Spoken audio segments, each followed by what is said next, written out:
கிறிஸ்துக்குள் மிகவும் பிரியமாய் அழைக்கப்பட்டிருக்கக்கூடிய சகோதர சகோதரிகள் யாவருக்கும் பிதாவாகிய யாவே கடவுளாலும் ஆண்டவர் இயேசு கிறிஸ்துவினாலும் கிருபையும் சமாதானமும் உண்டாவதாக என்ற வாழ்த்துக்களை உங்களோடு கூட கூறிக்கொண்டு இந்த நாளிலே நாம் ஒரு வசனத்தை வாசித்தோம்.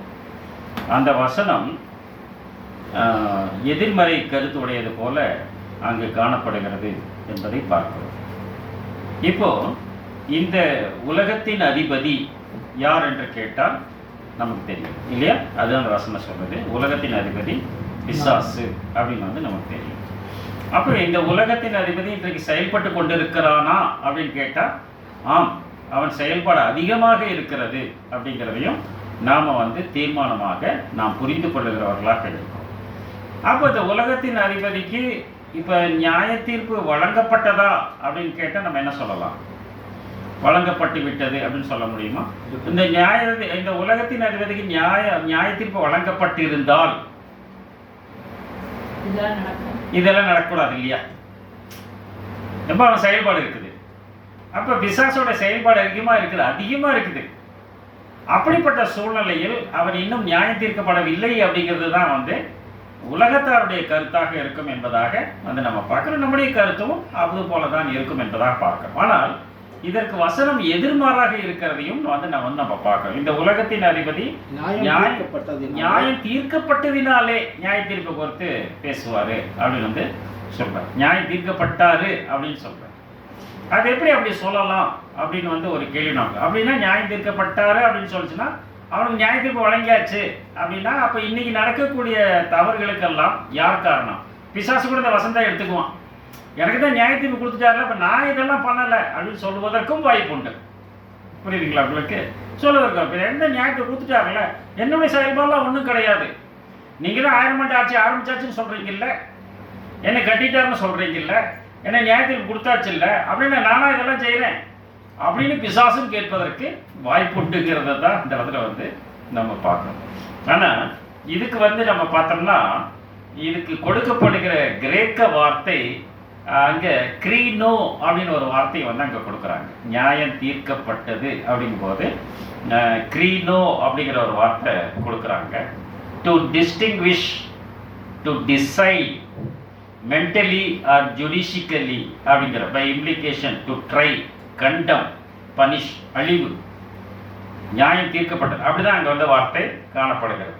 சட்டப்படி அப்படின்னு அப்போ அது வேறுபடுத்தப்படுகிறது அப்படின்னு அந்த இடத்துல நம்ம பார்க்கணும். டிஸ்டிங்விஷ், அது வேறுபடுத்தப்படுகிறது அப்படின்னு அந்த இடத்துல நம்ம பார்க்குறோம். தீர்மானிக்கப்பட்டது அப்படிங்கிறார். சட்டப்படி அழிவு நிச்சயம் அப்படிங்கிறது தீர்மானிக்கப்பட்டது அப்படின்னா டிசைட் அப்படிங்கிறாரு. மனதில் தோன்றும் எண்ணமாக அது இருக்கிறது அப்படின்னா இது அப்படின்னா இது இன்னும் நியாய தீர்ப்பு செய்யலை அப்படின்னு நமக்கு தெரியுது. நியாய தீர்ப்பு பண்ணலைன்னு தெரியுது. ஏன்னா இப்போ சாத்தானுடைய செயல்பாடு அதிகமாக காணப்படுவது நிமித்தமாக. அப்படி இருக்கும்போது ஏன் இந்த வார்த்தையை பேசினார் அப்படிங்கும்போது அதுக்கு ஒரு காலம் அந்த இடத்துல நிர்ணயிக்கப்படுகிறது அப்படிங்கிறத தான் நம்ம பார்க்குறோம். அப்போது நம்ம ஒரு பழமொழி சொல்லுவாங்க, பல நாள் திருடன் ஒரு நாள் அகப்படுவான். அப்போ திருடனுக்கு தெரியும் நான் மாட்டிடுவேன் அப்படின்னு அவருக்கு தெரியும். அப்போ சுற்றி வளைச்சிட்டாங்க அப்படின்னா என்ன புரிச்சுக்குவான், நான் சிக்கிட்டேன்டா அப்படிம்பான். அப்போ அவன் சிக்கிட்டான், அவன் சிக்கலை, சுற்றி வளைச்சிட்டாங்க. சுற்றி வளைச்சோன்னே அவளை வரக்கூடிய வார்த்தை பார்த்தீங்கன்னா நான் சிக்கிட்டேன் அப்படின்னு. ஓட்டு எண்ணிட்டு இருக்கிறாங்க. ஓட்டு எண்ணிட்டு இருக்கும்போது என்ன சொல்லிடுவாங்க, பட்டாசு வெடிக்க ஆரம்பிச்சிடுவாங்க. ஓட்டு என்னன்னு என்ன பண்ணுவாங்க, பட்டாசு வெடிச்சிடுவாங்க. அப்படின்னா நாங்கள் ஜெயிச்சிட்டோம் அப்படின்னு அந்த இடத்துல சொல்லுவாங்க. அப்போ அடுத்த முதல்வர் நாங்கள் தான் அப்படின்னு வால் போஸ்டில் ஒட்டிடுவாங்க. அடுத்த முதல்வர்னு சொல்ல மாட்டாங்க. அடுத்த முதல் சொன்னாலும் பரவாயில்ல. எப்போ என்ன பண்ணாங்க, அந்த ஓட்டு என்னவென்னா அவங்களுக்கு ஒரு தீர்மானம் நடக்கப்படுகிறது என்பதாக பார்க்குறோம். ஆனால் அந்த நிகழ்வு அந்த இடத்துல நடக்கவில்லை. ஆனால் தீர்மானம் என்பது அங்கே நிர்ணயிக்கப்பட்டு விட்டது அப்படிங்கிறது தான் பார்க்குறோம். ஒரு பையன் கணக்கு பரீட்சை எழுதுறான். கணக்கு பரீட்சை எழுதி முடிச்சுட்டு வந்த உடனே வெளியே வந்த உடனே சொல்கிறான் நான் மேக்ஸில் சென்டம்ங்கிறான். அப்போ ஒருத்தர் கேட்குறான், ஏன்ப்பா இப்போ தான் பரீட்சை முடிச்சுட்டே வரல, இன்னும் பேப்பர் கட்டு கட்டி அது திருத்தருக்கு போகவே இல்லை, சென்டரை விட்டே வெளியே போகல பேப்பரு. அப்போ இருக்கும்போது கணக்கில் சென்டம் நீ எப்படி சொல்லுவேன்? அது மார்க் ஷீட் வந்ததுக்கப்புறம் தான் நான் சொல்ல முடியும் கணக்கில் சென்டம். ஆனால் இவன் முன்னாடி சொல்லிட்டாங்க, வச்சு எழுதுன்னு சொல்லிட்டான், நான் சென்டம்க்கிறான். அப்போ என்னது, சென்டம் வாங்கிட்டான் அப்படின்னு தான் நம்ம நினச்சிக்கிறோம். இல்லை, அது தீர்மானம். புரியுதுங்களா உங்களுக்கு? ஏன்னா அவனுக்கு ஒரு கான்ஃபிடென்ட் வந்துச்சு அந்த இடத்துல. நான் எல்லா கணக்கு கரெக்டாக பண்ணியிருக்கிறேன், நான் ஒர்க் அவுட் பண்ணி பார்த்தேன், எக்ஸாம் ஹால்லேயே ஒர்க் அவுட் பண்ணி பார்த்தேன், எல்லாமே கரெக்டு, நான் கண்டிப்பாக சென்டம் தான். பொதுவாக பிள்ளைங்க வந்து சொல்லுவதை வந்து நம்ம பார்த்துருக்கோம். அப்போது அது தீர்மானிக்கப்பட்டது ஒரு நாள், அது நிறைவேறியது வேறு நாள். புரியுதுங்களா? அப்போ அந்த சிஸ்டத்தை தான் என்ன பண்ணுறாரு இந்த இடத்துல வந்து நம்ம முதலாவது நாம் புரிந்து கொள்கிறோம் என்பதாக பார்க்குறோம். அப்போது இது அதே பகுதியில் 16 அதிகாரத்தில் படித்தோம்.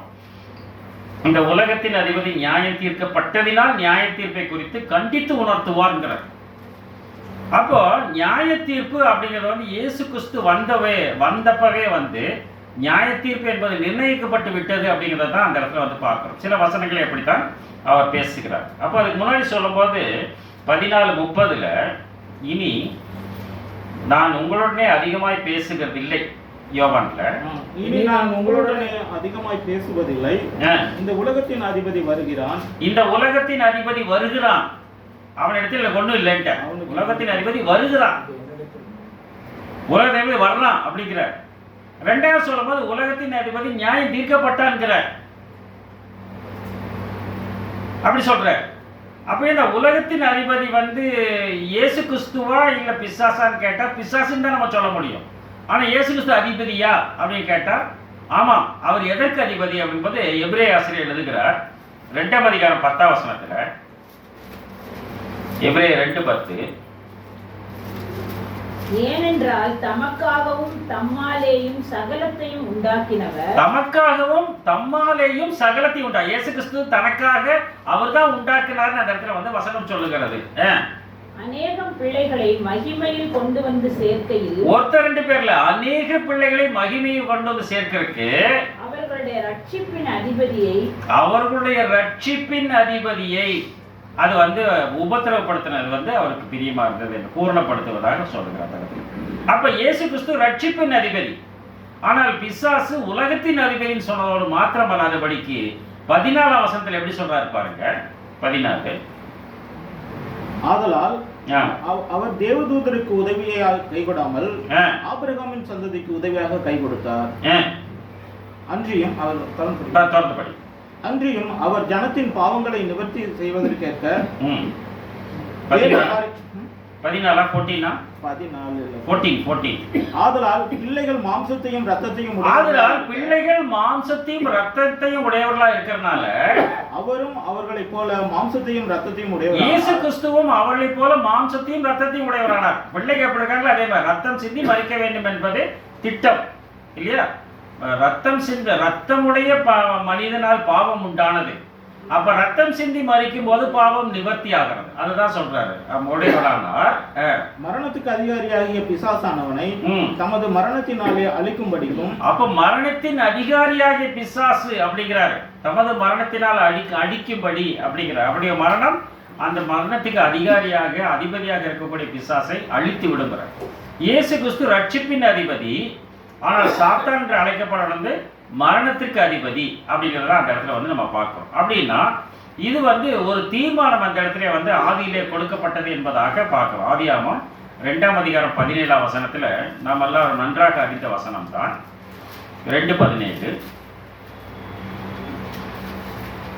ஆனாலும் நன்மை தீமை அறியத்தக்க விருட்சத்தின் கனியை புசிக்க வேண்டாம். நன்மை தீமை அறியத்தக்க விருட்சத்தின் கனியை நீ புசிக்க வேண்டாம். அதை நீ புசிக்கும் நாளில் சாகவே சாவாய். இதை புசிக்கும் நாளில் சாகவே சாவாய்னார்.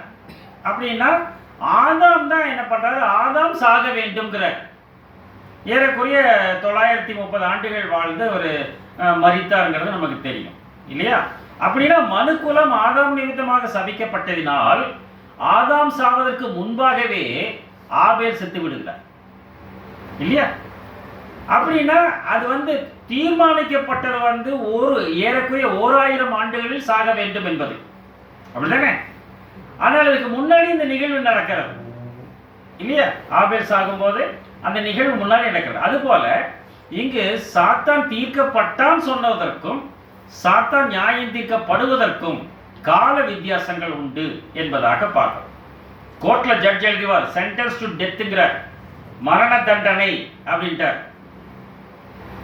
அப்ப மரண தண்டனைன்னு எழுதணும் செத்து போயிடுவார் அவரு. அதுக்கு சில காலங்கள் உண்டு, புரியுதுங்களா? அவனை தூக்கில் போட்டாங்க அப்படின்னு சொல்ற அளவுக்கு இன்றைக்கு காலங்கள் அமைந்திருக்கிறது என்பதையும் அந்த இடத்துல பார்க்கணும். அதனாலதான் நம்ம என்ன பார்க்கிறோம், இது பாவம், அது ஆதாமின் நிமித்தமாக இந்த பாவம் மனுக்குலத்தை ஆட்கொண்டது. எல்லாரும் பாவம் செஞ்சாங்களான்னு கேட்டா எல்லாரும் பாவம் செய்யல. இப்ப ஆபேல் பாவம் செஞ்சாரான்னு கேட்டா காயின் பாவம் செய்தார். ஆபேல் பாவம் செய்தாரா அப்படின்னு கேட்டா அது இல்லை, பாவம் செய்யவில்லை என்பது போலதான் அந்த இடத்துல வசனங்கள் காணப்படுகிறது. அப்படின்னா ஆதாமின் பாவத்தின் நிமித்தமாக மீதலுக்குட்பட்டு மனுக்குலம் மரிக்கிறது அப்படிங்கிறத அந்த இடத்துல பார்க்கிறோம், படிங்க. ஆனால் அதே சமயம் இயேசு கிறிஸ்துவின் மூலமாக அந்த ரட்சிப்பு என்பது அவர்களுக்கு வழங்கப்படுகிறது. ரோமர் 5ஆம் அதிகாரம் 14ஆம் வசனம். ரோமர் 5ஆம் அதிகாரம் 14ஆம் வசனம். அப்படி இருந்தும் மரணமானது ஆதாம் முதல் மோசே வரைக்கும். அப்படி இருந்தும் மரணமானது ஆதாம்ல இருந்து, ஏன்னா நியாயப்பிரமாணம் எப்ப கொடுக்கப்பட்டது? மோசேயின் காலத்துல தான் கொடுக்கப்பட்டது. அதுக்கப்புறம் தான் பாவம் இன்னதென்று மனுக்குலம் அறிந்து கொண்டது. அதுக்கு முன்னாடி பாவம் என்னங்கிறது அவர்களுக்கு தெரியாது என்பதாகத்தான் அந்த இடத்துல நம்ம பார்க்கணும். மோசே வரைக்குமாக. இப்ப யோசேப்பு எடுத்துக்கோங்க. யோசேப்பு போத்திபாரின் வீட்டில் இருக்கும்போது அவர் தவறு செய்யவில்லை, ஆனால் சட்டமும் கொடுக்கப்படவில்லை, இல்லையா? அந்த 9வது கட்டளை என்பது 10வது கட்டளை என்பதெல்லாம் கொடுக்கப்படவில்லை. ஆனாலும் அவன் பாவம் செய்யவில்லை. ஏன்? அவருடைய வசனம் அவரை புடமிட்டது. அப்படின்னா ஆதாமின் மீதலுக்குட்பட்டாக பாவம் உலகத்தில் வந்தது. ஆனால் அந்த பாவம் நியாயப்பிரமாணத்தின் மூலமாக சமயம் பெற்றது என்பதாக அந்த இடத்துல நம்ம இந்த பகுதியில் முன்னும் பின்னால் வாசினா நம்ம புரிந்து கொள்ளுகிறவர்களாக இருக்கிறோம். தொடர்ந்து படிங்க. 16. ஆதாமின் மீறுதலுக்கு ஒப்பாய் பாவம் செய்யாதவர்களையும் ஆண்டு கொண்டது. பாவம் செய்யல ஆண்டு கொண்டதாம். அந்த ஆதாம் பின்பு வந்தவருக்கு முன்னடையாளம். அந்த ஆதாம் பின்பு வந்தவருக்கு முன்னடையாளம். அப்படின்னா மரணத்தின் அதிபதி சாத்தான் ஆதாமை கெடுத்தான். ஆனால் ரட்சிப்பின் அதிபதி ஆண்டவராகிய இயேசு கிறிஸ்து ஆதாமுக்குள் எல்லாரும் மரிக்கிறது போல கிறிஸ்துவுக்குள் எல்லாரும் உயிர்ப்பிக்கப்படுவார்கள் என்று ஆதாமும் உயிரோடு வருவார் என்ற காரியத்தை அங்கே என்ன பண்ணியிருக்கிறார், நமக்கு காட்டி இருக்கிறார் என்பதாக. அப்படின்னா இயேசு கிறிஸ்துவின் வருகை என்பது அது பிற்காலத்தில் அகில உலகத்தையும் ரட்சிக்கக்கூடியதாக இருக்கிறதுங்கிறத தான் என்ன பண்ணுறாங்கிறத அவருக்கு ரட்சகர் அப்படிங்கிற பெயர் அன்றைக்கு அவர் ரட்சகராக இருந்தாரான்னு கேட்டால் இருந்த மாதிரியே காணல. யாரை ரட்சித்தாரு? 12 பேருமே ஒழிப்பிட்டான், யாருமே கூட இல்லை. ஒருத்தன் விட்டுட்டு போயிட்டான், 4 கொண்டு செத்தான். மற்றவங்க என்ன பண்ணிட்டாங்க? கூடையே இல்லை. அப்போ அவர் யார்? இக்காலத்தில் ராஜ்யத்தை இஸ்ரேல் ஒப்பு கொடுப்பேன்னு உயிர்த்தது வந்ததுக்கப்புறம் கேட்குறாங்க. அப்போ என்றைக்கு ஒருவர் மனம் திரும்பி இயேசு கிறிஸ்துவை ஏற்றுக்கொண்டு இந்த வார்த்தைகளுக்கு கீழ்ப்படிந்து நடக்கிறாரோ அப்பொழுதுதான் அந்த ரட்சகர் என்ற வார்த்தை அவருடைய வாழ்க்கையிலே செயல்படும் என்பதை நாம் திட்டமாக அறிந்து கொண்டவர்களாக இருக்கிறோம். அது போலவே ஏசாயா 9:6 நம்ம பார்த்தோம்னா, நமக்கு ஒரு பாலகன் பிறந்தார், நமக்கு ஒரு குமாரன் கொடுக்கப்பட்டார் அப்படின்னு என்ன பண்றாரு, அது இறந்த காலத்தில் இந்த வசனம் காணப்படுகிறது, இல்லையா? ஏசாயா ஏறக்குறைய கிமு 600 எழுந்த வசனத்தை எழுதியிருக்கலாம். அது எழுதி இருக்கும்போது நமக்கு ஒரு பாலகன் பிறப்பார், நமக்கு ஒரு குமாரன் கொடுக்கப்படுவார் என்று எழுதாமல் பிறந்தார் கொடுக்கப்பட்டார் என்று அவங்க பாஸ்டன்ஸ்ல எழுதுறாரு. அப்போ பாஸ்டன்ஸ்ல எழுதுனதுனால அது படிக்கிறவங்க என்ன நினைச்சுக்குவாங்க, கிறிஸ்துவின் வருகைக்கு முந்தைய காலத்தில் இருந்தவர்கள் அவர் ஏற்கனவே பிறந்து விட்டார் என்று, இல்லை அது ஏசாயா தன்னுடைய பையனை பற்றி பேசுகிறார் என்று எண்ணி கொடுப்பதற்கு வாய்ப்புண்டு என்பதாக அந்த இடத்துல வந்துப்பாங்க. அப்போ அது இயேசுவை பற்றி தான் பேசுகிறார் சொல்லும்போது எப்பவுமே தீர்க்க தரிசன வசனங்கள் நிறைவேறிய வசனங்களாகவே எழுதப்பட்டிருக்கும் என்பதான் பார்க்கும். நிறைவேற வேண்டிய வசனங்கள் நிறைவேறிய வசனங்களாக எழுதுனா பிற்காலத்தில் அது நிறைவேறக்கூடியது. அப்போ பிற்காலத்தில் நிறைவேறும் போது இன்னும் நிறைவேறலன்னு நினச்சிக்க கூடாது, புரியுதுங்களா? அதனால தான் முக்காவாசி இதை பாஸ்டன்ஸ்ல எழுதியிருக்கிறாங்க என்பதை நாம் புரிந்து கொள்ளுகிறவர்களாக இருக்கிறோம். பிரியமானவர்களே, லூக்கா எழுதிய செய்திகள் 10ஆம் அதிகாரம் 1, 17, 18. லூக்கா 10ஆம் அதிகாரம் 1, 17, 18. இவைகளுக்கு பின்பு ஆ. கர்த்தர் வேறு 70 பேரை நியமித்து இவைகளுக்கு பின்பு கர்த்தர் வேறு 70 பேரை நியமித்து 12 பேர்த்துக்கு அப்புறம் 70 பேர்த்தை நியமித்து தாம் போகும் சகல பட்டணங்களுக்கும் இடங்களுக்கும் அவர்களை தமக்கு முன்னே 2 பேராக ரெண்டு அனுப்பினார். பேரை அவர் அனுப்பிச்சு விடுறாங்க. இவங்க என்ன பண்றாங்க? போய் ஊழியம் பண்றாங்க, பிசாசுகளை துரத்துறாங்க, வியாதிகளை சுகமாக்குறாங்க. இப்ப அவங்க திரும்பி வந்துடுறாங்க. திரும்பி வந்துட்டு உமது நாமத்தினால் பிசாசுகளும் கீழ்ப்படுகிறதுன்னு ஜீசஸ் கிட்ட சொல்றாங்க. அப்ப ஜீசஸ் என்ன பண்ணணும்? ஓ அப்படியா, ஆமா அப்படிதான் நடக்கும், அப்படியெல்லாம் எதுவுமே சொல்லல அவர். 17, 18 படிங்க. 10ஆம் அதிகாரம். பின்பு அந்த 70 பேரும் சந்தோஷத்தோட திரும்பி வந்து அந்த 70 பேரும் சந்தோஷத்தோட திரும்பி வந்து ஆண்டவரே உம்முடைய நாமத்தினாலே பிசாசுகளும் எங்களுக்கு கீழ்ப்படுகிறது என்றார்கள். உமது நாமத்தினாலே பிசாசுகளும் எங்களுக்கு கீழ்ப்படுகிறதுங்கிறார். அவர்களை அவர் நோக்கி சாத்தான் மின்னலை போல வானத்திலிருந்து விழுகிறதை கண்டேன். சாத்தான் மின்னலை போல வானத்திலிருந்து விழுகிறதை கண்டேன்கிறார். அப்ப விழுந்துட்டாரா? அப்ப என்ன சொல்றாங்க? அவங்க பிசாசுகள் இவருக்கு கீழ்ப்படுகிறாங்க. இயேசுவுக்கு கீழ்ப்படியும், ஏன்னா அவர் தேவகுமாரன். உண்மை இன்னார் என்று நாங்கள் அறிவோம், நீர் உன்னதர், உன்னதருடைய குமாரன் அப்படின்னு சொல்லி ஓடி போகுது. ஆனா இந்த சீசர்களுக்கு அந்த வல்லமை அந்த இடத்துல கொடுக்கப்படுகிறது. உமது நாமத்தினாலே பிசாசுகளும் கீழ்ப்படுகிறதுன்னு சொன்ன உடனே ஆமாம் என்னுடைய நாமத்தில் கீழ்ப்படியும் அப்படியெல்லாம் சொல்லல.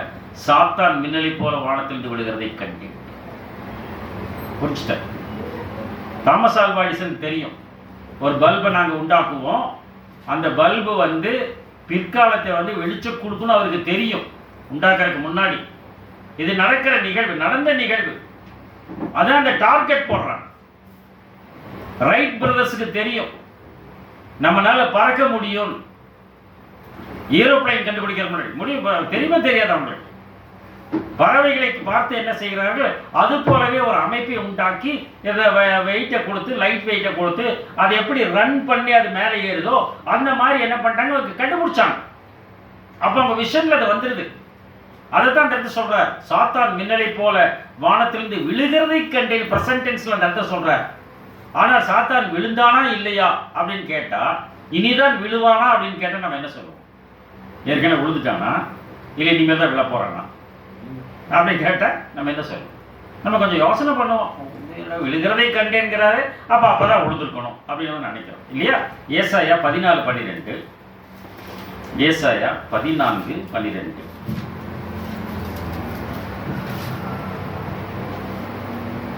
அதிகாலையின் மகனாகிய விடிவெள்ளியே, பாத்தீங்க, அதிகாலையின் மகனாகிய விடிவெள்ளியே நீ வானத்திலிருந்து விழுந்தாயே. சார் இது வந்து விடிவெள்ளி பத்தி தான் சார் பேசுறாரு. விடிவெள்ளி விழுந்துச்சு, இது வந்து சாத்தான் கிடையாது அப்படின்னு சொல்றதுக்கு வாய்ப்பு உண்டா? இங்கிலீஷ்ல என்ன இருக்குது? கிங் ஜேம்ஸ் வெர்ஷன்ல O Lucifer son of the morning இருக்குது. லூசிபர் அப்படின்னு போட்டது இவங்க விடிவெளின்னு டிரான்ஸ்லேட் பண்ணிட்டாங்க. அப்ப லூசிபர்ங்கிறது எந்த லாங்குவேஜ்? என்ன லாங்குவேஜா இருக்கும்? ஹீப்ரூன்னு தான் நம்ம நினைக்கிறோம். ஆனா ஹீப்ரூல அந்த வேர்டு கிடையாது. லூசிபர்ங்கிறது வந்து லத்தீன் மொழியில இருக்கக்கூடிய லூசிபர் தான் கிங் ஜேம்ஸ் வெர்ஷன்ல போட்டிருக்காங்க. வேற எந்த டிரான்ஸ்லேஷனையும் பார்க்கல. லூசிபர், லூசி ஃபர் அப்படிங்கிற வெளிச்சம், வெளிச்சம், பிரகாசம், காலையில் வரக்கூடிய பிரகாசம் அப்படிங்கிற வார்த்தையை வந்து அடிப்படையாக வைத்து எழுதியிருக்கு. லூசிபர் அப்படிங்கிறது தான் உங்களுக்கு வந்து பிசாசுக்கு கொடுக்கப்பட்ட பெயர் என்று இன்றளவும் அதிகமாக பெயர். அப்ப வானத்திலிருந்து விழுந்தாயேன்ட்டார். யார் சொன்னாரு? ஏசாயா சொன்னார் அந்த இடத்துல. ஓ லூசிபர் சொன்னாதுமா, அதிகாலை மகனாகிய விடிவெள்ளியே நீ வானத்திலிருந்து விழுந்தாயே. கிமு 600 விழுந்தாடா. ஆனா இயேசு கிறிஸ்து சொல்றாரு விழுகிறதை கண்டேன்கிறார். அப்படியே பிசாசுகளோட நாமத்தில் கீழ்ப்படுகிறதை போது விழுந்தாரா? அந்த இடத்துல நமக்கு கேள்வி வருகிறது இல்லையா? அதுதான் என்ன பண்றாரு, இதுக்கு அப்புறம் எழுதுறாரு பாருங்க. மற்ற 24:27 வந்து இயேசு கிறிஸ்து அங்கு என்ன பண்றாரு, அந்த கடைசி கால சம்பவங்களை பற்றி விளக்கும் போது அங்கு சொல்லுவதை பார்க்கிறோம். மத்தேயு 24:27. மின்னல் கிழக்கிலிருந்து தோன்றி மேற்கு வரைக்கும் பிரகாசிக்கிறது போல, மின்னல் கிழக்கிலிருந்து தோன்றி மேற்கு வரைக்கும் பிரகாசிக்கிறது போல மனுஷகுமாரனுடைய வருகையும் இருக்கும். மனுஷகுமாரனுடைய வருகையும் இருக்குங்கிற. மின்னலை போல வானத்திலிருந்து விழுகிறதை கண்டேன். மின்னல் மாதிரி அவர் விழுந்துருவாருங்கிறாரு. அப்ப மின்னல்ங்கிறது என்னங்கிறாரு? மனுஷகுமாரனுடைய வருகை. புரியுதுங்களா உங்களுக்கு? மின்னல் கிழக்கிலிருந்து தோன்றி மேல் வரைக்கும் பிரகாசிக்கிற மாதிரி மனுஷகுமாரனுடைய வருகை. ஜீசஸ் அந்த மின்னல் பிரகாசம் மட்டும் வருவாருங்கிறார். அப்ப சாத்தானை பத்தி சொல்லும் போது மின்னலை மாதிரி வானத்திலிருந்து விழுந்தாருங்கிறார். இப்ப ரெண்டையும் கனெக்ட் பண்ணுங்க. புரியுதுங்களா? சாத்தான் இயேசு கிறிஸ்து வந்து விட்டார் என்ற கொள்கையை அடிப்படையிலே சொல்லிவிட்டு விழுவாங்கிறதா சொல்றாரு அந்த இடத்துல. புரியுதா இல்லையா? மின்னலை போல வானத்திலிருந்து விழுகிறதை கண்டிருந்தார். மின்னல் என்னது? இயேசு கிறிஸ்துவின் 2ஆம் வருகை. புரியுதுங்களா? அப்ப 2ஆம் வருகையை மையப்படுத்தி தவறான உபதேசங்களை சாத்தான் வழங்கி விடுவாங்கிறத தான் அந்த இடத்துல நாம் புரிந்து கொள்ளுகிறவர்களாக இருக்கிறோம். கொஞ்சம் கடினமாக இருக்கிறதா? இது கொஞ்சம் கஷ்டமா இருக்கும் இல்லையா? இந்த இப்போ சொல்லும் போது கொஞ்சம் கஷ்டமா இருக்கும். எப்படி நம்ம கனெக்ட் பண்றது? நீங்க உட்கார்ந்து 2 வசனத்தையும் படிச்சு பார்த்தீங்கன்னா மின்னல் வருகை அப்படிங்கும்போது இயேசுவின் 2ஆம் வருகை. சிம்பிளா 24 அப்படிதான் நம்ம படிச்சோம். கிழக்கிலிருந்து தோன்றி மேற்கு வரை போறாரு. மனுஷனுடைய வருகை இருக்கும். மனுஷனுடைய வருகை மின்னல் மாதிரி வரும். ஆனா சாத்தானை பத்தி சொல்லும் போது மின்னல் மாதிரி உளுந்துட்டா.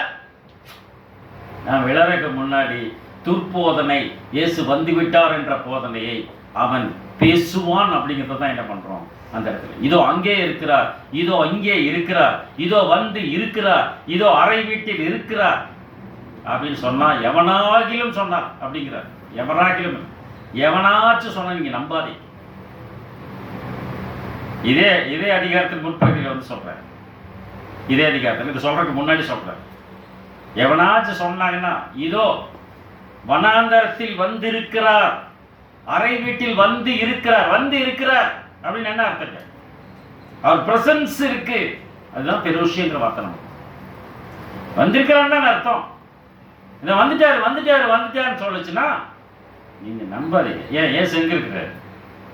பரலோகத்திலா அல்லது உள்ளத்திலா? சொன்ன பிரதர் சொன்னார், கரெக்டா உள்ளத்துல தான் இருக்கிறார் அவர். அப்படியே வந்திருக்காரு ஏன் சொல்றீங்க?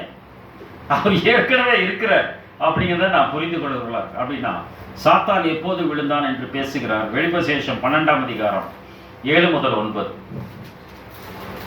3 ஆங்கிள் அந்த இடத்துல பேசுறார். வானத்திலே யுத்தம் உண்டாயிற்றாம். மிகாயேலும் அவனை சேர்ந்த தூதர்களும் வலுசர்ப்பத்தோடு யுத்தம் பண்ணினார்கள். அவர்கள் யுத்தம் பண்ணினார்கள். வலுசர்ப்பம் அதை சேர்ந்த தூதரும் யுத்தம் பண்ணியும் ஜெயம் கொள்ளவில்லை. வலுசர்ப்பம் அதை சேர்ந்த தூதரும் யுத்தம் பண்ணியும் ஜெயம் கொள்ளவில்லை. வானத்தில் அவர்கள் இருந்த இடமும் காணப்படாமல் போய்விட்டது. உலகம் அனைத்தையும் மோசம் போக்குற பிசாசு என்றும் சாத்தான் என்றும் சொல்லப்பட்ட பழைய பாம்பாகிய பெரிய வலுசர்ப்பம் தள்ளப்பட்டது. அது பூமியிலே விழ தள்ளப்பட்டது. விழுகிறதை கண்டே நாங்க சொன்னாரு. இங்க என்ன பட்டாரு? தள்ளப்பட்டது. அது வித்தியாசம் பாருங்க. வானத்திலிருந்து விழுந்தாயே அவனை விழுந்துட்டான். முதல்ல ஏசாயா சொல்லும்போது வானத்திலிருந்து விழுந்தாயே அவனை தள்ளிக்கிட்டு விழுந்துட்டான். ஆதாம் ஏவாளை கெடுக்கும் போது விழுந்தான் இல்லையா? ஆதி பையனும் மனுஷ கொலைபாதகனுமாய் இருக்கிறான். அப்போது விழுந்தான். மனுக்குலம் சபிக்கப்பட்டது. அந்த சீர்கெட்ட சாத்தானும் சீர்கெடாத தூதர்களும் முதல் உலகத்தை ஆட்சி செய்தார்கள். நோவா காலத்து வரைக்கும். நோவா காலத்துல தூதர்கள் சீர்கெட்டார்கள். புரியுதுங்களா? சாத்தானும் சீர்கெட்ட தூதர்களும் அங்கு தள்ளப்பட்டார்கள். எப்போது?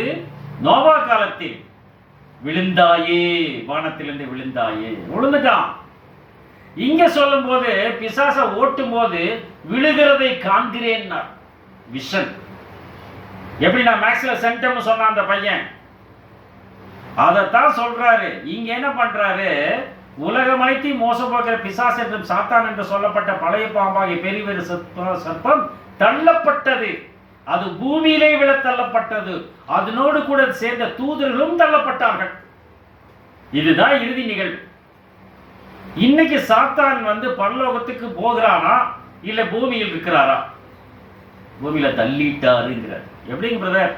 தள்ளப்படுவான்னு சொல்லும்போது தள்ளிட்டாருன்னு எப்படிங்க பிரதர் நீங்க இதை போய் பாஸ்ட் டென்ஸ்ல சொல்லுவீங்க அப்படின்னு நீங்க கேட்கலாம். அப்ப என்ன நடக்குதுன்னு பார்த்தோம்னா 12ஆம் வசனம். ஆகையால் பரலோகங்கள் அதுல 12 ஆகையால் பரலோகங்களே அவைகளில் வாசமாய் இருக்கிறவர்களே அவைகளில் வாசமாய் இருக்கிறவர்களே கலிகூறுங்கள். பரலோகத்தில் களிப்பு. சாத்தான் பூமியில விழ தள்ளப்பட்ட பின்பு பரலோகத்தில் அக்களிப்பு ஏற்படுகிறது. பூமியிலும் சமுத்திரத்திலும் குடியிருக்கிறவர்களுக்கு ஐயோங்கிற. ஐயோ, பிசாசானவன் தனக்கு கொஞ்ச காலம் மாத்திரம் உண்டு என்று அறிந்து மிகுந்த கோபம் கொண்டு உங்களிடத்தில் இறங்கினபடியா. கொஞ்ச காலம் மாத்திரம் தான் எனக்கு தெரிஞ்சுக்கிட்டு மிகுந்த கோபம் கொண்டு உங்களிடத்தில் இறங்கினபடியால் உங்களுக்கு ஆபத்து வரும் என்று சொல்ல கேட்டேன்கிறார். அதுதான் நம்ம அண்டர்லைன் பண்ணோம். இது நம்ம நிறைய தடவை நம்ம கேட்டோம் இல்லையா?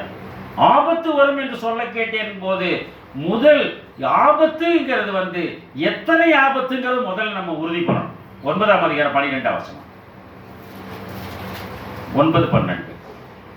முதலாம் ஆபத்து கடந்து போயிற்று. முதலாம் ஆபத்து கடந்து போய் விட்டதா? பின்பு இன்னும் 2 ஆபத்து. இதுக்கப்புறம் இன்னும் 2 ஆபத்து இருக்கின்றார். அப்ப மொத்தம் எத்தனை ஆபத்துட்டாரு? 3 ஆபத்துட்டாரு. அதுல 11ஆம் அதிகாரம் 14ஆம் வசனம். 11-14. இரண்டாம் ஆபத்து கடந்து போயிற்று. இரண்டாம் ஆபத்து கடந்து போய் விட்டதா? மூன்றாம் ஆபத்து சீக்கிரமாய் வருகிறது. மூன்றாம் ஆபத்து சீக்கிரமாய் வருகிறதுன்றார். 2 ஆபத்து போயிடுச்சாம், இது சீக்கிரமா வந்துரும் அப்படின்னு சொல்ற. அதுலயே 8ஆம் அதிகாரம் 13ஆம் வசனம். வெளிப்பசேஷம் 8ஆம் அதிகாரம் 13ஆம் வசனம். பின்பு ஒரு தூதன் வானத்தின் மத்தியிலே பறந்து வர கண்டேன். அவன் மகா சத்தமிட்டு, இனி எக்காலம் ஊதப் போகிற மற்ற 3 தூதருடைய எக்கால சத்தங்களினால் பூமியில் குடியிருக்கவர்களுக்கு ஐயோ ஐயோ ஆபத்து வரும் என்று சொல்ல கேட்டேன். எத்தனை ஐயோ சொல்றாரு? 3 ஐயோ. 3 ஐயோ சொல்லிட்டு ஆபத்து வரும்னு சொல்ல கேட்டேன்கிறார். அப்படின்னா எத்தனை ஆபத்து? 3 ஆபத்து வரும் என்பதுதான் இந்த இடத்துல நாம் புரிந்து கொள்கிறவர்களா இருக்கிறோம். ஒபதியாவின் புத்தகம் 13ஆம் வசனம்.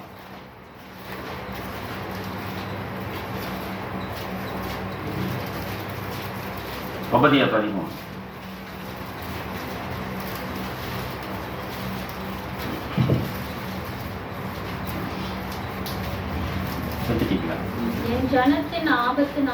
என் ஜனத்தின் ஆபத்து நாளிலே முதல் ஆபத்து வருதுங்க. என் ஜனத்தின் ஆபத்து நாளிலே நீ அவர்கள் வாசல்களுக்குள் பிரவேசியா. நீங்க அவங்க வாசலுக்குள்ள போயிடாதீங்க. என்னுடைய வாசல், நானே ஆடுகளுக்கு வாசல், இந்த வாசல்ல வந்துருங்க. அவர்கள் ஆபத்து நாளிலே அவர்கள் அனுபவிக்கிற தீங்கை. 2வது ஆபத்து நாளுங்கிறாரு. 2வது ஆபத்துல அவர்கள் அனுபவிக்கிற தீங்கை பிரியத்தோடு பாராமல். அப்பதான் பார்க்கிறோம். அதுக்கு முன்னாடி முதல் உலகம் பார்க்கல. பாராமல் அவர்கள் ஆபத்து நாளிலே அவர்கள் ஆஸ்தியில் கை. 3வது ஆபத்து வரும்போது ஆஸ்தியில கை போடாதீங்கன்றார். அப்படின்னா எத்தனை ஆபத்து வருகிறது? 3 ஆபத்து வருகிறது என்று சொல்லுகிறார். சகரியா ஏசாயா புத்தகம் 5ஆம் அதிகாரம் 19 முதல் 21. ஏசாயா 5 19 21. ஏசாயா 5 5:19-21. நாம் பார்க்கும்படி அவர் தீவிரித்து தமது கிரியையை சீக்கிரமாய் நடப்பிக்கட்டும் என்று இஸ்ரவேலின் பரிசுத்தருடைய ஆலோசனையை நாம் அறியும்படி அது சமீபித்து வரட்டும் என்று சொல்லுகிறவர்களுக்கு ஐயோ. ரொம்ப கிண்டலா பேசுறவங்க அவர்களுக்கு ஐயோ அப்படிங்கிறாரு. அடுத்தது தீமையை நன்மை என்றும் நன்மையை தீமை என்றும் சொல்லி இருளை வெளிச்சமும் வெளிச்சத்தை இருளுமாக பாவித்து கசப்பை தித்திப்பும் தித்திப்பை கசப்பும் என்று சாதிக்கிறவர்களுக்கு ஐயோ. இன்னைக்கு அப்படிதான் இருக்குது. இந்த நிலைமை எப்படி இருக்குது? தாங்க என்ன நினைக்கிறாங்களோ அதை சொல்லி சாதிப்பாங்க. அது கரெக்டா இல்லைன்னா பார்க்க மாட்டாங்க. அது ஆன்மீக மாட்டம், வெளியாட்டு எது ஆகட்டும். இது 2வது என்னங்கிறார் அந்த இடத்துல? அவர்களுக்கு ஐயோ. 2வது ஐயோ சொல்லிட்டார். அடுத்தது தங்கள் பார்வைக்கு ஞானிகளும் தங்கள் எண்ணங்களுக்கு புத்திமான்களுமா இருக்கிறார்களாம். இருக்கிறவர்களுக்கு ஐயோ. அவர்களுக்கு ஐயோ. எத்தனை ஐயோ சொல்லிட்டாருங்க? 3 ஐயோ சொல்லிட்டாரு. புரியுதுங்களா? இந்த இடத்துல 3 ஐயோ சொல்லிட்டாரு. அங்க 3 ஆபத்தை சொல்லிட்டாரு. அப்படின்னா உலகத்துக்கு வரக்கூடிய ஆபத்து எத்தனை? 3 ஆபத்து இல்லையா? 3 ஆபத்துன்னு எதை பேசுறாரு அவரு? 3 உலகமாக யுத்தத்தை தான் பேசுறாரு. நம்ம ஈஸியா புரிஞ்சுக்கிறோம். 3 உலகமாக யுத்தத்தை தான் பேசுறாரு. அப்படின்னா சாத்தான் கீழே தள்ளும் போது ஆபத்து வரும் என்று சொல்ல கேட்டேன்கிறார் 12:12. அப்ப அது எந்த ஆபத்து? அதுதான் முதலாம் ஆபத்து. புரியுதுங்களா? அதனாலதான் லூக்கால சொல்லும் போது 21ஆம் அதிகாரம் 25-26. அதற்கு அவர் 21, 25, 26. சூரியனிலும் சந்திரனிலும் நட்சத்திரங்களிலும் அடையாளங்கள் தோன்றும். சூரியனும் சந்திரனும் நட்சத்திரங்களும் அடையாளம் தோன்றுமாம். பூமியின் மேல் உள்ள ஜனங்களுக்கு தத்தளிப்பும், பூமியின் மேல் உள்ள ஜனங்களுக்கு தத்தளிப்பும், இடுக்கணும் உண்டாகும். சமுத்திரமும் அலைகளும் முழக்கமாய் இருக்கும். சமுத்திரமும் அலைகளும் முழக்கமாய் இருக்குமாம். சொல்லத்தமா இருக்கலாம், ஞானத்தமா எடுக்கலாம். வானத்தின் சத்துவங்கள் அசைக்கப்படும். வானத்தின் சத்துவங்கள் அசைக்கப்படுகிறதாம்.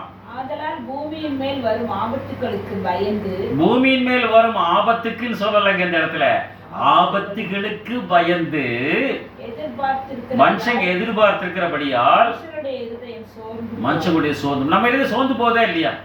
சோர்ந்து போதில்ல, மனுஷனுடைய சோர்ந்து போகுது. ஏன்? ஆபத்துகளுக்கு எதிர்பார்த்திருப்படியா. எத்தனை ஆபத்து? 3 ஆபத்து. லூக்கா சொல்லும்போது எத்தனை ஆபத்துன்னு சொல்லலை. ஆனால் நம்ம வெளிப்பது விஷயத்திலும் உபதியாவிலும் இது ஏசாயா புத்தகங்கள் வாசிக்கும் போது 3 ஆபத்து என்பதை உறுதிக்கிட்டு இருக்கிறோம். 1914 ஒரு யுத்தம் வந்தது, 1917 நின்று போச்சு. இதுதான் மற்ற 24 சொல்றார். ஆனாலும் அழிவு உடனே வராதுட்டார். 24, 5, 6, 7 பார்க்கும்போது அந்த இடத்துல சொல்றாரு. அப்புறம் சொல்றாரு, ஜனத்துக்கு விரோதமாக ஜனம், ராஜ்யத்துக்கு விரோதம் ராஜ்யம், பஞ்சங்களும் கொலைநோயும் படைகள் உண்டாகும். இதெல்லாம் வேற ஆரம்பம் சொல்றார், முடிவுன்னு சொல்லலை. செகண்ட் வேர்ல்டு வார் 1939 ஆரம்பிச்சு 45 நின்று போச்சு. அதுக்கப்புறம் இதுவரைக்கும் உலகம் உண்டான சம்பவித்த இனிமேல் சம்பவியாததுமான மிகுந்த உபத்திரம் உண்டாகுனார். இதுக்கப்புறம் அவர் கடைசிட்டார். அது 3ஆம் உலக மகாயுத்தம். அப்படின்னா 3 ஆபத்துகளை பற்றி பேசுகிறார்.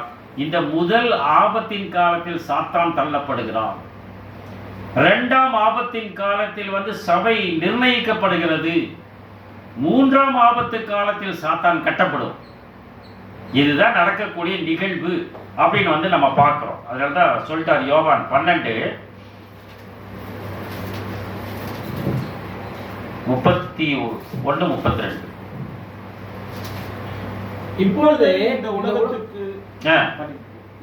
இந்த உலகத்துக்கு நியாய தீர்ப்பு உண்டாயிருக்கிறது. இப்பொழுதே இந்த உலகத்துக்கு அவர் காலத்திலே சொல்லிட்டாரு. ஏன்? இயேசுவின் வருகை நியாய தீர்ப்பை உண்டாக்குகிறது. இப்பொழுதே இந்த உலகத்தின் அதிபதி புறம்பாக தள்ளப்படுவான். இப்பொழுதே இந்த உலகத்தின் அதிபதி புறம்பாக தள்ளப்படுவான். நான் பூமியிலிருந்து உயர்த்தப்பட்டிருக்கும் போது, அது கடைசி காலத்தில் சொல்றான், பூமியிலிருந்து உயர்த்தப்பட்டிருக்கும் போது எல்லாரையும் என்னிடத்தில் இழுத்துக் கொள்வேன் என்றார். எல்லாரையும் என்னிடத்தில் இழுத்துக் கொள்வேன் அப்படின்னா இயேசு கிறிஸ்து ஒன்ஸ் மேல ஏறிட்டாருன்னா அப்புறம் இறக்க முடியாது இல்லையா? அப்ப ஏறிட்டாருன்னா அங்க தீர்மானம் பண்ணியாச்சு. அவ்வளவுதான், நான் முடிச்சேன், மாட்டிட்டேன் அப்படின்னு சொன்ன மாதிரியும், நான் கணக்கில் 100க்கு 100ன்னு சொன்ன மாதிரியும் அங்க ஒரு தீர்மானம் வருகிறது. அதை தான் சொல்றாரு அந்த இடத்துல சாத்தான் நியாயம் தீர்க்கப்பட்டார்ங்கிறதுக்கு காரணம் அது ஒரு தீர்மானம்ங்கிறத தான் அந்த இடத்துல நாம் எடுத்துக்கொள்ளுகிறவர்களாக இருக்கிறோம் பிரியமானவர்களே. இன்னொரு நிகழ்வை கூட பார்க்கிறோம். லூக்கா 17ஆம் அதிகாரம் 20, 21 நம்முடைய ராஜ்யம் வருவதாக நம்ம ஜெபம் பண்றோம். அப்படின்னா ராஜ்யம் வரலன்னு தானே அர்த்தம். அப்படிதானே அர்த்தம். ராஜ்யம் வருவதாக ஜெபம் பண்றோம், ராஜ்யம் வரலன்னு அர்த்தம். ஆனா ஜீசஸ் என்ன சொல்றாரு பாருங்க, தேவனுடைய ராஜ்யம் எப்பொழுது வரும் என்று பரிசேயர் அவரிடத்தில் கேட்ட பொழுது அவர்களுக்கு அவர் பிரதியுத்தரமாக, கடவுளுடைய ராஜ்யம் பிரத்யட்சமாய் வராது. கடவுளுடைய ராஜ்யம் பிரத்யட்சமா வராது. இதோ இங்கே என்றும் அதோ அங்கே என்றும் சொல்லப்படுவதற்கும் ஏது இராது. இதோ இங்கே என்றும் அங்கே என்று சொல்லப்படுவதற்கு ஏதுவா இராது. இதோ கடவுளுடைய ராஜ்யம் உங்களுக்குள் இருக்கிறது. உங்களுக்குள்ள இருக்கின்றாரு. அப்ப நம்ம எங்க போயிட்டோம்? கடவுளுடைய ராஜ்யம் உங்களுக்குள்ள இருக்கிறது. நம்ம உலகம் பூரா நிம்மதியை நோக்கி தேடுகிறோம். ஆனால் நிம்மதி எங்கே இருக்கிறது? நீங்கள் நம்புகிற இயேசுவிடம் உண்டு. இயேசு உள்ளத்தில் வந்தால் நிம்மதி நம்மிடம் வந்து விடுகிறது. அதை சொல்றாரு, புரியுங்களா? அப்போ நம்முடைய ராஜ்யம் வருவதாக நம்ம ஜெபம் பண்றோம். அப்ப வரலங்க போல நம்ம தோணுகிறது. ஆனால் ராஜ்யம் எங்கே இருக்குன்னு கேட்டா நமக்குள் இருக்குது. அப்படின்னா நம்ம நீங்க இங்கிருந்து லண்டன் போறீங்கன்னு வையுங்க. லண்டன் போறதுக்கு முன்னாடி உங்க சிந்தனையில் என்ன வந்துட்டு இருக்கும்? இப்போ அடுத்த வாரம் நீங்க லண்டன் போறீங்க. அப்போ என்ன பண்ணுவீங்க? லண்டனில் எங்கே போகணும், யாரை பார்க்கணும், அந்த மணி எக்ஸ்சேஞ்ச் அதெல்லாம் பண்ணி வைக்கணும். லண்டனில் டாலரா இல்லை என்ன யூஸ் பண்ணுறாங்க, அதோட வேல்யூ என்ன, இதெல்லாம் நம்ம தெரிஞ்சு அந்த ஒரு வாரம் நமக்கு அந்த சிந்தனையில தான் இருக்கும். அங்கே போயும் அதே சிந்தனையில தான் இருப்போம். போறதுக்கு முன்னாடி அதே சிந்தனை தான் வருது. அப்போ அது போல நம்ம தேவனுடைய ராஜ்யத்துக்கு பங்குடையவர்களாக இருந்தால் நமக்கு என்ன சிந்தை வரும்? புசிப்பும் குடிப்பும் தேவனுடைய ராஜ்யம் இல்லையா? படிங்க. லூக்கா 12ஆம் அதிகாரம் 31-32. லூக்கா 12ஆம் அதிகாரம் 31-32. தேவனுடைய ராஜ்யத்தையே தேடுங்கள், தேவனுடைய ராஜ்யத்தையே தேடுங்கள், அப்பொழுது இவைகள் எல்லாம் உங்களுக்கு கூட கொடுக்கப்படும். எல்லாத்தையும் கொடுத்து வேண்டாம், நீங்க அதை தேடுங்க, இதெல்லாம் உங்களுக்கு கிடைச்சிருட்ட. அதை தேடுங்க, தேவனுடைய ராஜ்யத்தை தேடுங்க, அப்போதெல்லாம் உங்களுக்கு கூட கொடுக்கப்படும். நான் வந்து திருநெல்வேலி மீட்டிங்க்கு வள்ளியூர் வந்து 5 டேஸ் கன்வென்ஷன் கூப்பிட்டுருந்தாங்க. போகும்போது நான் வந்து நான்வெஜ் சாப்பிட மாட்டேன், நான் சொல்லிட்டேன் நான்வெஜ் நான் சாப்பிட்றதில்ல அப்படின்னு. என்ன பண்ணிட்டாங்க, அங்கே போனோன்னு சொன்னாங்க, சார் நீங்கள் வெஜிடேரியன், நீங்கள் நான்வெஜ் சாப்பிட்றேன்னு சொல்லியிருந்தீங்கன்னா நாங்கள் விதவிதமாக செஞ்சு கொடுத்துருப்போம் சார், நீங்கள் வெஜிடேரியனா நாங்கள் எதை சார் செய்வோம் அப்படின்னா. அந்த நான்வெஜ் செய்யறது தான் வந்து விருந்து என்பதாக நம்ம வந்து பார்க்கணும் இல்லையா. ஆனா இங்க என்ன சொல்றாரு, முதல்ல தேவனுடைய ராஜ்யத்தை தேடுங்கள், அப்போ சகலம் உங்களுக்கு கூட கொடுக்கப்படும் அப்படிங்கிற. புசிப்பும் குடிப்பும் தேவனுடைய ராஜ்யம் அல்லங்கிறாரு. அப்ப தேவனுடைய ராஜ்யத்தை தேடும் போது என்ன கிடைச்சிருது, படாக்கான கிடைக்கும். நீங்க கூப்பிடுறாங்க, உங்களை பக்கம் மீட்டிங் கூப்பிடுறாங்க, ஒரு ஒரு ஒரு ஊழியக்காரர் வந்து என்ன பண்ணார், வந்து எனக்கு வெறும் ரசம் மட்டும் கொடுங்க, சாப்பிட்றதுக்கு வெறும் ரசம் சாப்பாடு மட்டும் கொடுங்க. என்னங்க நீங்க ஒரு ஊழியக்காரர், உங்களுக்கு பிரமாதமா நாங்களே செஞ்சு வச்சிருக்கிறோம், நீங்க ரசம் கேட்கிறேன். இது சாப்பிட்டு சாப்பிட்டு என்னது, எங்க போனாலும் எனக்கு இதே தான் கொடுக்குறாங்க, அதனால எனக்கு வேண்டாம், எனக்கு இது கொடுங்க அப்படின்னு அவரெல்லாம் கேட்க. அப்பதான் தோணுச்சு, அப்ப எல்லாமே கிடைக்கும் போல் இருக்குது என்பதாக அந்த அந்த இடத்துல வந்து நம்ம பார்க்கணும். நம்மளே ஒரு கன்வென்ஷன் வைக்கிறோம், கன்வென்ஷனுக்கு நம்மளோட கையில் எவ்வளோ காசு இருந்தது, காசெல்லாம் ஒன்றும் கிடையாது இல்லையா, ஒன்றுமே கிடையாது. என்ன செலவாகும் போது இவ்வளோ செலவாகுமா அப்படின்னு தோணுச்சு. ஆனால் கன்வென்ஷன் முடியும் போது இரட்டிப்பான ஆசீர்வாதத்தை கர்த்தர் கொடுக்குறார். எப்படி வந்துச்சு, முதல்ல தேவனுடைய ராஜ்யம் நீடியும் தேடுங்கள், சகலம் கொடுக்கப்பட்டுட்டார், எப்படியோ கொடுத்துருவார் அவர். அதுதான் அந்த இடத்துல வந்து நான் பார்க்கிறோம். அப்படின்னா இது வந்து பிரசன்ட் அப்படிங்கிறது வந்து பாசிட்டிவா என்ன பண்றோம், நம்ம வந்து பிரசன்டாக அந்த இடத்துல வந்து தீர்மானம் செய்து செயல்படல. அதுதான் பவுல் சொல்றாரு பாருங்க, 2 தீமோத்தேயு 4ஆம் அதிகாரம் 7-8 வசனங்கள். 2 தீமோத்தேயு 4ஆம் அதிகாரம் 7-8 வசனங்கள்.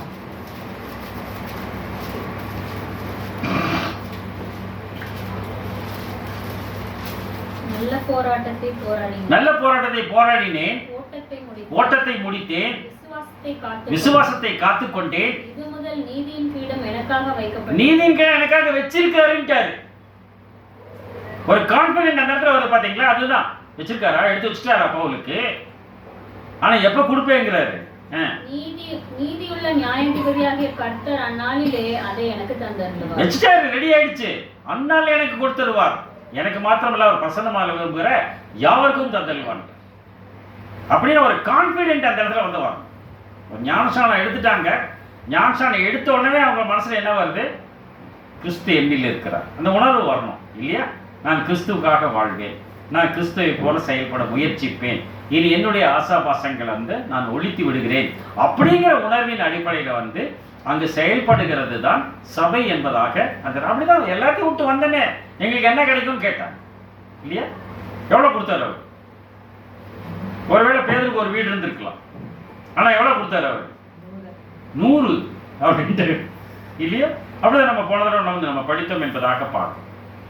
அப்போ சாத்தானின் தண்டனை என்பது நிர்ணயிக்கப்பட்ட ஒன்றுங்கிறதுனால தான் இந்த காரியத்தை நம்ம முதலே அங்கு வெளிப்படுத்தி விட்டார் என்பதாக பார்க்கணும். விழுகிறதை கண்டேன், நியாய தீர்க்கப்பட்டான் அப்படிங்கிறதுக்கு காரணம் வந்து அது வந்து தீர்மானிக்கப்பட்ட ஒன்றுங்கிறதா பார்க்கணும். எப்படி தீர்மானிக்கப்பட்டது என்று எழுதுகிறார் மத்திய 25:41. மத்திய 25:41. அப்பொழுது இடது பக்கத்தில் நிற்பவர்களை பார்த்து, அந்த செம்மறியாடு வெள்ளாடு பிரிக்கார் இல்லையா, பிரிச்சுபடி இடது நிற்கிறவர்களை பார்த்து, சபிக்கப்பட்டவர்களே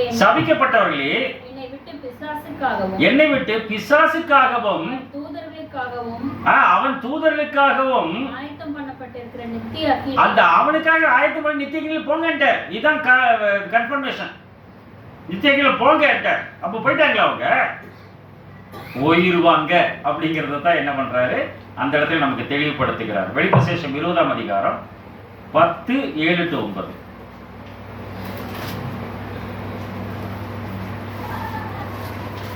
மேலும் அவர்களை மோசம் போக்கின பிசாசானவன் மிருகமும் கள்ளத்திற்கு தீர்க்கதரிசியுமாய் இருக்கிற இடமாகிய அக்னியும் கந்தகமான கடலிலே தள்ளப்பட்டான். இந்த அக்னியும் கடலிலே தள்ளப்பட்டா அவனை வந்து என்ன பண்றாரு, 1 to 3 படிச்சோம்னா அந்த 1000 வருஷம் கட்டி வச்சிடற, அதற்கு இன்னும் கொஞ்ச காலம் விடுதலை ஆகணுன்ற. இந்த 1000 வருஷம் என்ன பண்றாரு, மிருகமும் கள்ளத்திற்கு இந்த இடமாகிய அக்னி கடலிலே அவர்கள் தள்ளப்பட்டு சதா காலமும் பாதிக்கப்பட்டார்கள் அப்படிங்கிறார். அப்ப சதா காலம் என்று அழைக்கப்படுகிறது 1000 ஆண்டுகள் அப்படின்னு வந்து நம்ம புரிந்து கொள்கிறோம். புரியுதுங்களா? அதற்கு பின்பு என்ன நடக்குது, 7 to 9. அந்த 1000 வருஷம் முடியும் போது சாத்தான் தன் காவலில் இருந்து விடுதலையாகி பூமியின் 4 திசைகளிலும் உள்ள ஜாதிகளாகிய கோகையும் மாகோகையும் மோசம் போக்கும் படிக்கும் அவர்களை யுத்தத்திற்கு கூட்டிக் கொள்ளும் படிக்கும் புறப்படுவான். அவர்களுடைய தொகை கடற்கரை மணலத்தினாய் இருக்கும். அவர்கள் பூமியெங்கும் பரப்பி பரிசுத்தவான்களுடைய பாளையத்தையும் பிரியமான நகரத்தையும் வளைந்து கொண்டார்கள். அப்போது என்ன நடக்குது பாருங்கள். அப்பொழுது தேவனால் வானத்திலிருந்து அக்கினி இறங்கி அவர்களை பட்சித்து வானத்திலிருந்து அக்கினிகளை பட்சித்து போட்டது. சாத்தான் கூட்டத்தாரை 9ஆம் வசனத்துல பட்சித்து போட்ட பின்பு 10ஆம் வசனத்துல பாதிப்பார்னு சொல்ல முடியாது. புரியுதுங்களா? அதனால 10ஆம் வசனத்தை முன்னாடி படிச்சுக்கிட்டு அதுக்கப்புறம் 7 to 9 படிக்கிறோம். இது எடிட் பண்ணணும். இது நிறைய பேருக்கு தெரியறது இல்லை. இந்த 20ஆம் அதிகாரம் எடிட் பண்ணி தான் படிக்கணுங்கிறது நிறைய பேருக்கு தெரியாது. ஒரு சினிமா எடுக்கிறாங்கன்னு வச்சுக்குவோம். அது என்ன பண்ணுவாங்க, ஒரு வீடு இருக்கும், அந்த வீட்டில் ஒரு குழந்தை பிறக்கும், அப்போ அந்த வீட்டிலேருந்து ஸ்கூலுக்கு போகும், அப்போ அந்த வீட்டில் வியாதிப்படும், அந்த வீட்டில் இறந்து போயிடும். இது எல்லாத்தையும் ஒன்றா படமாக்கிடுவாங்க. காட்சி 1, காட்சி 27, காட்சி 30, காட்சி 40 படமாக்கிட்டு போட்டு வச்சிருவாங்க. அதுக்கப்புறம் அது என்ன பண்ணும், வெளியே போகும், அங்கே போகும், இங்கே போகும், வேலைக்கு போகும், பைக்கில் போகும், இதெல்லாம் காட்டுவாங்க. இது கடைசியில் என்ன பண்ணுவாங்க, இதெல்லாம் எடிட் பண்ணுவாங்க. புரியுதுங்களா? அப்போதான் நம்மளுக்கு தெளிவாக புரியும். அந்த மாதிரி இது நம்ம இந்த 20ஆம் அதிகாரத்தை கண்டிப்பாக எடிட் பண்ணாதான் புரியும். எடிட் பண்ணலன்னா நம்ம தப்பாக தான் புரிஞ்சுக்குவோம் அப்படின்னு வந்து அந்த இடத்துல நான் பார்க்கிறோம். 140ஆம் சங்கீதம் 10ஆம் வசனம்.